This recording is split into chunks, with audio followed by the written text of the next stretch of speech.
You fought the fish for 20 minutes. Your arms are burning. The fish is finally tired, and it is floating right up to the surface. You reach out with your net and bang! The line snaps like a gunshot, and your trophy catch disappears into the deep. Have you ever wondered why the biggest fish always seem to find a hidden reserve of energy exactly when they see your landing net? What if I told you that the very tool you use to secure your catch is actually the exact thing causing that final, heartbreaking run? Today, we are going completely against what your grandfather taught you about scooping up fish. We are going to expose the hard truth about why you are losing fish at the absolute last second, and it has nothing to do with your knots. I promise you, by the end of this video, you will look at your landing net completely differently, and you will stop making the mistake that ruins your fishing trips. So let me ask you right now, before we even start, do you stab at the fish with your net, or do you let the fish come to you? Think about it, and let us get into the truth. Every angler knows the drill. This topic is incredibly important because losing a fish at your feet hurts way more than losing one out in the deep water. You did all the hard work. You found the spot, you chose the right bait, you set the hook, and you won the fight. For generations, we have been taught to just grab the net and scoop the fish up out of the water as fast as humanly possible. We watch our friends do it, we see it on old fishing shows, and it becomes an ingrained habit. We do it the exact same way for years, and when the line breaks, we just curse our bad luck or blame the fishing line manufacturer. But fish are biologically hardwired to react to specific triggers. When you understand what your net actually looks and feels like to a fish underwater, you quickly realize that our traditional, rushed netting habits are completely backwards. We have been literally scaring our catches into breaking our lines. Let us start with the visual shock. Imagine a quiet morning on the lake. The water is like glass. You have been fighting a solid fish for what feels like hours. It is finally coming up to the surface. It is tired, its gills are pumping, and it is ready to give up. Then, suddenly, this giant, foreign object crashes through the surface of the water, right in front of its face. We are talking about the moment your net hits the water. Fish have incredible vision, especially when looking up toward the surface. They are hardwired by nature to fear shadows and sudden movements from above, because that is exactly how eagles and ospreys hunt them. When you shove a large hoop with a dark mesh bag right into their field of view, their survival instinct takes over. It does not matter how tired they are. That sudden visual shock triggers an immediate dump of adrenaline in the fish. This is the exact moment they find that hidden reserve of energy. They thrash, they roll, and they turn violently to get away from the giant monster you just shoved in their face. If your line is tight and your drag is set a little too heavy, that sudden burst of panic is going to snap your line like a dry twig. You have just triggered their ultimate flight response. Moving on to the silent alarm system of the fish. You might think you are being quiet, but you are probably ringing a dinner bell of doom. Every fish has a lateral line running down the side of its body. This organ detects tiny vibrations and changes in water pressure.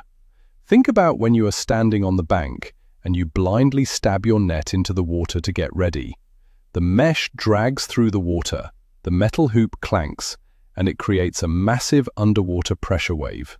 The fish feels this wave long before it even sees the net. It is like someone turning on a siren inside a small room.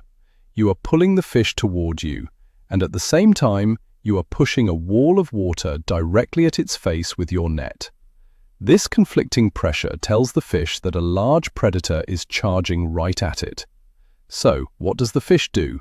It panics. It makes one final, desperate run to escape the pressure wave. Many anglers blame their line or the knot when it breaks right at the bank, but the truth is, you push the fish into a frenzy by blindly waving your net around underwater. You have to remember that water transfers energy and vibration much faster than air. Your clumsy netting technique is practically shouting at the fish to swim away as fast as it can. Now let us talk about the color of your gear. Have you ever really looked at the color of the mesh on your landing net? For decades, companies made nets out of dark black or bright green nylon. We bought them because they looked cool in the store, or because that was simply all they had on the shelf. But put yourself in the situation of the fish for a second. You are reeling it into the shallow water, the sun is shining down, and suddenly this dark black void appears in the water. To a fish, a solid black object looks like an impenetrable wall, or worse, the mouth of a massive predator. It is a stark contrast against the natural colors of the water, the weeds, or the sandy bottom. On the other hand, those bright neon green nets are just as bad. They glow unnaturally under the sunlight. When the fish gets close, it sees this unnatural glowing cage and instinctively knows that something is wrong. This visual barrier causes the fish to roll or dive sharply to avoid it. That sudden change in direction puts extreme torque on your hook and your line. This is why you see so many modern guides switching to clear rubber nets. The clear material disappears in the water, removing that visual wall and keeping the fish much calmer during those final few seconds of the fight. The dreaded tail touch is next on our list of major mistakes. This is perhaps the most common way to lose a trophy catch right at your feet. Picture this: you are fishing off a dock. You bring the fish in close, but it is swimming parallel to you. Instead of waiting, you get impatient. You reach out with the net and try to scoop the fish from behind, chasing its tail. This is a massive mistake. If you touch the tail of a fish with the rim of your net, you are hitting its launch button. The tail is the engine of the fish. When something touches it from behind, the absolute deepest survival instincts kick in. In the wild, a predator attacks from behind. When you tap that tail, the fish will instantly explode forward with every ounce of strength it has left. Because you are holding the rod tight, trying to guide it into the net, there is absolutely zero give in the line. The fish surges forward, your rod is bent to the maximum, and pop goes your line. You are left standing there holding an empty net, wondering what went wrong. You should never, under any circumstances, try to chase a fish from behind with a net. You are literally poking the bear, and the result is almost always a broken line or a thrown hook. Let us shift our focus to the shadow you are casting. This is something almost nobody thinks about when the adrenaline is pumping. You are on a boat, the sun is at your back, and you are reeling in a monster. As the fish gets closer, you stand up tall, grab the net with one hand, and lean over the edge. In doing so, you have just cast a massive human shadow directly over the exact spot where you are trying to land the fish. Imagine being that fish. You are being pulled toward the surface, and suddenly the sun is blocked out by a huge, moving dark shape. In nature, a sudden shadow from above means a bird of prey is swooping down for the kill. It is a universal sign of danger. The fish does not know you are just trying to catch and release it. It thinks it is about to be eaten. So right as it hits the edge of your shadow, it violently thrashes and dives back toward the deep water. The force of that sudden shadow-induced dive is incredible. If your drag is tight or your line is slightly frayed from the fight, that is the exact moment the line gives out. By simply being aware of where the sun is and crouching low to avoid casting a shadow over the landing zone, you can prevent this final panic and save your catch. Another crucial factor is how you handle your rod while reaching for the net. This is a coordination problem that ruins countless catches. You have the rod in your right hand, and you reach for the net with your left. To get the net further out, you instinctively lower your rod tip to give yourself more reach. This is a fatal error. By dropping the rod tip, you instantly create slack in the line. You went from having constant, tight pressure on the fish to zero pressure in a fraction of a second. If you are using a barbless hook, or if the hook has worn a slightly larger hole in the mouth of the fish during a long fight, that momentary slack is all the fish needs to shake its head and spit the hook out. Alternatively, when you drop the rod tip, you lose the shock-absorbing power of the bent rod. If the fish decides to make a sudden lunge right at that moment, the pull goes directly to the line instead of the flexible rod blank. Without the rod acting as a cushion, the line takes the full brunt of the force and snaps instantly. You have to maintain that high rod angle and keep the rod bent. Let the bend of the rod do the work of keeping the fish pinned while you position the net, never dropping the tip to stretch your arm out. Let us look at the worst time to adjust your reel drag. We have all seen it happen. A guy gets a huge fish near the boat. It is taking out a little bit of line, and he gets nervous. He wants to force the fish into the net right now. So what does he do? He reaches down and tightens the drag on his reel. He locks it down so the fish cannot pull any more line out. This is a guaranteed recipe for a broken heart. When a fish sees the net or the boat, it is going to make one final surge. We have already established that. If you lock your drag down right before this happens, you take away the only safety valve your fishing system has. When the fish panics and dives, it hits a brick wall because the drag will not slip. The energy has nowhere to go except into your knot and your line. Something has to give, and it is usually the line snapping with a loud crack. In fact, many professional guides will actually loosen the drag slightly right before netting a fish.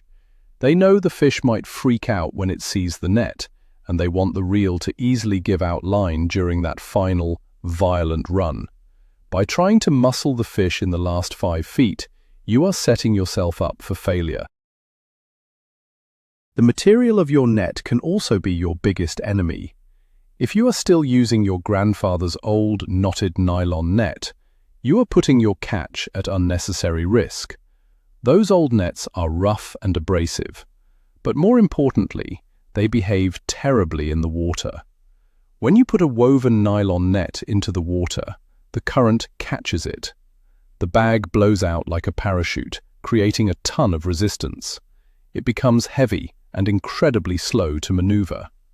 When the fish makes a sudden move, you cannot swing the net fast enough through the water to correct your aim. Furthermore, if the fish rolls near the net, the rough knots of the nylon scrape off its protective slime coat and can even snag its scales, causing it to thrash wildly in pain and panic. This violent thrashing, right at the hoop, often leads to the hook catching the mesh while the fish is still outside the net. Now you have a fish tethered to the outside of your net, ripping the hook out of its own mouth. Modern, smooth rubber nets slice through the water with much less resistance, allowing you to react quickly. They do not snag the hooks as easily, and they do not hurt the fish, which keeps the fish significantly calmer during the scooping process. The butterfly catcher technique is a classic way to lose a fish. This happens when an angler gets overly excited and treats the landing net like a butterfly net. They swing it wildly through the air, crashing it down from above on top of the fish. This is absolute madness. First of all, the massive splash scares the fish half to death, causing an immediate, explosive run. Secondly, you run a very high risk of hitting the line with the hoop of the net. If your line is tight and you smack it with a solid piece of aluminium, you can easily snap the line right there on the spot. Even if you do not break the line, swatting at the fish from above often results in hitting the fish on the back or the head with the rim. This physical blow makes the fish freak out, twisting and turning uncontrollably. The correct method is completely the opposite. You should never swat at the fish. You need to dip the net into the water early, well away from the fish, and hold it still. You are setting a trap, not hunting a butterfly. Let the fish come to you and calmly guide it over the stationary hoop. The moment you start swinging the net through the air, you are asking the fish to snap your line in a panic. Now let us talk about the blinding flash of metal. Think about the construction of your landing net. Many affordable nets have bright, shiny aluminium hoops. On a sunny day, this metal acts like a mirror. When you lift the net and maneuver it over the water, the sun hits that aluminium hoop and shoots a blinding flash of light directly into the water. To a fish, a sudden flash of light in the water usually means one of two things. It is either the flash of a larger predatory fish turning to strike, or it is something completely alien. Either way, it triggers a massive startle response. You are trying to quietly slide the fish over the hoop, and suddenly you flashbang it right in the eyes. The fish reacts instantly, turning violently away from the light. This sudden pivot puts immense pressure on your hook hold and your line. This is why you will notice that high-end landing nets almost always have matte black or dark anodized hoops. They are designed specifically to eliminate glare and flash. If you have a shiny silver net, you might want to consider wrapping the hoop in dark tape or painting it. Taking away that sudden flash of sunlight can dramatically reduce the chances of your fish making a line-snapping run. The depth of the net during the approach is another silent killer of fishing dreams. Many anglers make the mistake of waiting until the fish is practically at their boots before they even reach for the net. Then, they plunge the whole thing into the water at the last possible second. We already talked about the splash and the pressure wave this creates. But there is another problem. If you plunge the net straight down, the bag is floating upward, getting in the way.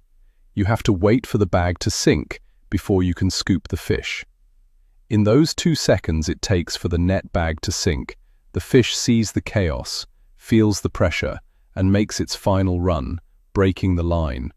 The trick is to have the net partially submerged in the water long before the fish gets close. You want to dip the front half of the hoop into the water, allowing the bag to sink and open up completely. You are basically creating a quiet, open cave waiting for the fish to enter. By having the net already deep and open, there is no sudden movement, no last-second plunge, and no waiting for the mesh to sink. The fish just glides over the submerged rim, and you lift. Waiting too long to get the net wet is a guaranteed way to cause a panic. Let us consider the chaos of the buddy system. Having a friend net your fish sounds great, but it often leads to disaster. Communication is usually terrible in the heat of the moment. You are focused on the rod, and your buddy is just staring at the fish with wide eyes, holding the net like a spear. Usually, the buddy gets too eager. They thrust the net out too early, trying to stab at a fish that is still 3 feet underwater and swimming hard. The fish sees this giant object charging at it from a stranger, and it freaks out. It dives under the boat, or racks around a motor leg, snapping the line instantly. Or worse, the buddy tries to scoop the fish from the middle of its body, hitting the fishing line with the net handle. It is a tangled mess of poor coordination. If you have a partner netting for you, you must be the boss. You have to tell them to hold the net still in the water and wait. You are the one driving the fish, so it is your job to steer the head of the fish into the stationary net. When your partner starts lunging and jabbing with the net, they are actively spooking the fish and causing those violent tackle-busting runs. A netting buddy must act like a statue until the fish is inside the hoop. The clarity of the water plays a massive role in this tragedy. If you are fishing in crystal clear lakes or rivers, the fish can see everything. They can see you, they can see the boat, and they can certainly see your big landing net from 20 feet away. In clear water, the visual spook factor is multiplied by 10. You will often notice that in clear water, the fish fights normally until it gets within 15 feet of the boat, and then it suddenly goes absolutely crazy. It has spotted the net you are holding out. Anglers often try to counter this by hiding the net behind their back until the very last second, but that just leads to a clumsy, sudden plunge that scares the fish anyway. In clear water, you actually need to be smoother and slower.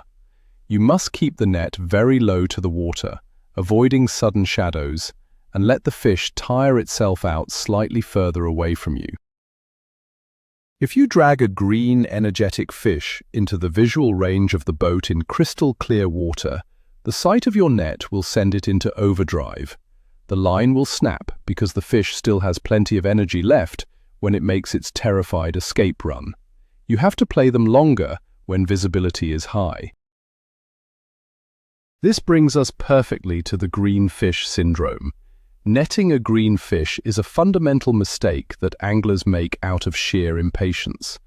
A green fish is one that has just been hooked, has not fought long enough to be exhausted, and happens to swim near the surface early in the fight. The angler sees the huge fish, panics, and screams to grab the net. They try to scoop up a fish that is still full of raw energy and fight. This never ends well. When you put a net near a green fish, it does not just swim away, it explodes. It has 100% of its strength left. When it sees the net, it will violently change direction, dive straight for the bottom, or jump completely out of the water. Because the fish is so close to you, your line is short. A short line has very little stretch. When a fully energized fish makes a sudden, explosive run on a short line, it hits the knot with devastating force. The line snaps like a piece of cheap thread. You have to be patient. Just because a fish is near you does not mean it is ready for the net. You must wait until the fish rolls on its side and stops fighting back. Forcing the net on a green fish is practically begging for a broken line. Now let us look at the influence of river current and water flow. If you are fishing in a moving river, netting a fish against the current is a classic recipe for disaster. Imagine you are standing in the river, facing downstream, and reeling a fish up toward you. The water is rushing past your legs. You stick your net out downstream to catch the fish. You have just created a massive underwater wall. The current catches your net, creating intense water resistance and a huge wake. The fish is already fighting the current, and now it feels this massive wall of water pressure pushing back against its face.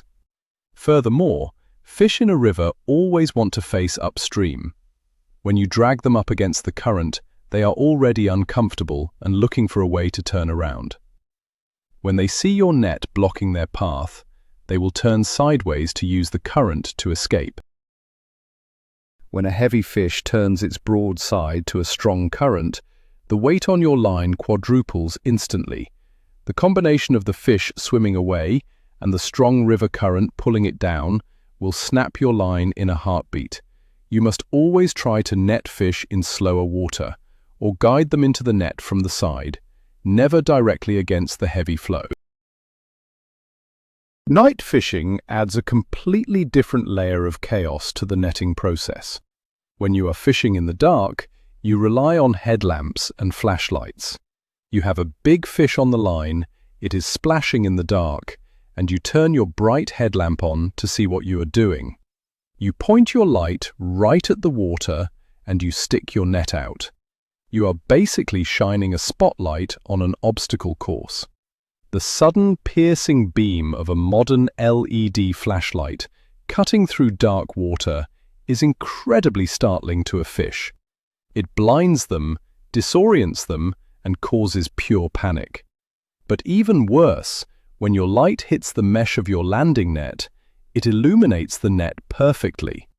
To the fish, a glowing cage has just appeared out of the total darkness. The sheer shock of the bright light and the glowing net causes the fish to thrash wildly. They will often roll in the line, wrapping it around their body, and then make a desperate run. The sudden tension snaps the line in the blink of an eye.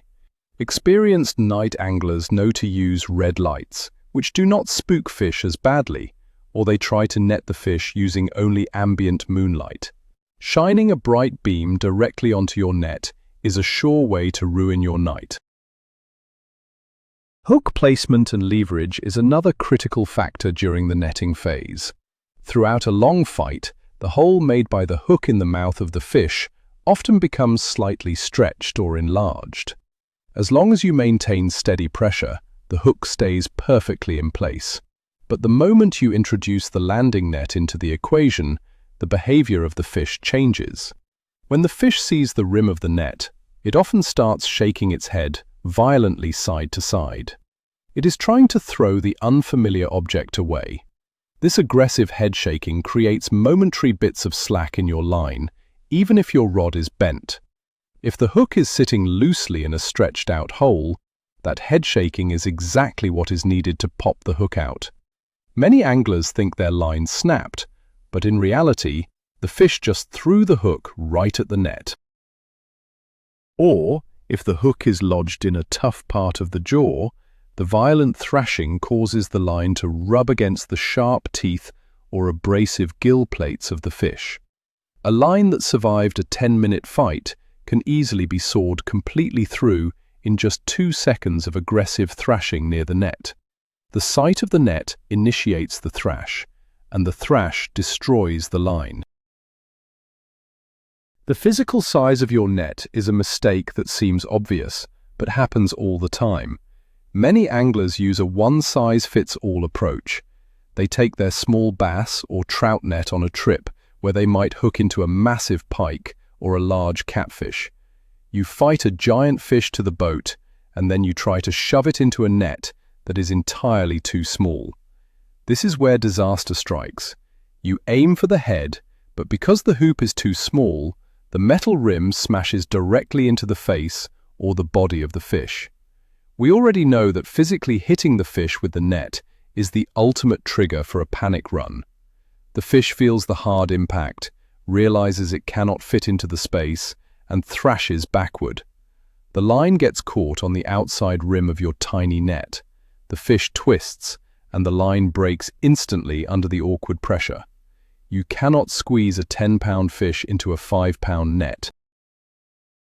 When the fish touches the rim instead of sliding cleanly into the mesh, it will fight for its life. You must always carry a net that is large enough to completely engulf the biggest species of fish you expect to catch in that body of water. A giant, oversized net is always better than one that is slightly too small. Let us talk about the psychological breakdown of the angler. The final moments of landing a fish are incredibly stressful. Your adrenaline is pumping, your hands are shaking, and you are terrified of losing the catch. This internal panic causes you to rush the process. You stop thinking about smooth movements and proper technique, and you shift into pure desperation mode. You just want the fish in the boat immediately. Because you are rushing, you stab the net aggressively, you drop your rod tip, you lock your drag, and you lean over, casting a giant shadow. You basically combine every single mistake we have talked about into one disastrous sequence. The fish picks up on this sudden change in your rhythm. The fight went from a steady, rhythmic pull to a chaotic, violent tug-of-war in the blink of an eye. The fish responds to chaos with chaos. It makes a final, violent run, not just because it sees the net, but because your erratic, panicked movements with the rod and the net are pulling it in multiple directions at once. The sudden, jerky tension snaps the line.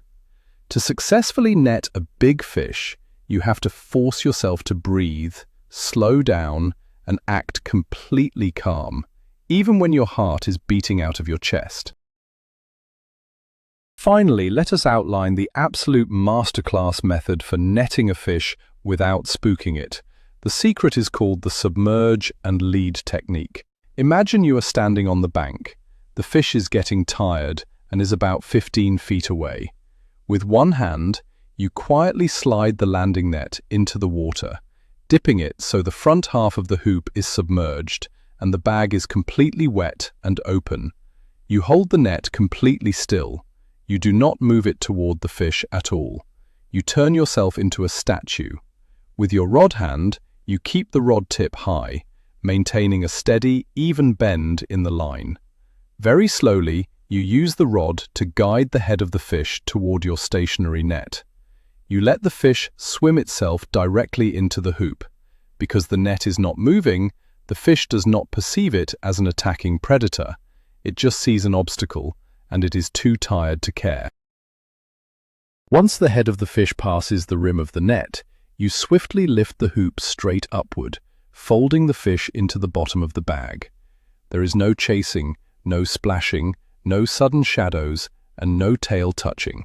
You eliminate every single trigger that causes that final, line-snapping run.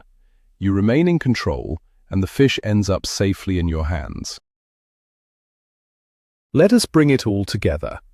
The most mind-blowing realization here is that the very tool designed to secure your catch is often the exact weapon that sets it free. What a twist, right? You spend all this time blaming your knots, your line, or the fighting spirit of the fish, when the reality is that your netting technique was the trigger all along. By simply understanding how a fish perceives shadows, vibrations, and sudden movements, you can completely change your approach to those final, critical seconds of the fight. Stop chasing the fish and start letting the fish come to you. Thank you so much for watching and hanging out with me today. If you found this breakdown helpful and want to catch more big fish, please hit that subscribe button, leave a like on the video, and drop a comment below. I want to know, what is the biggest, most heartbreaking fish you have ever lost right at the landing net? Tell me your story in the comments and let us talk about it.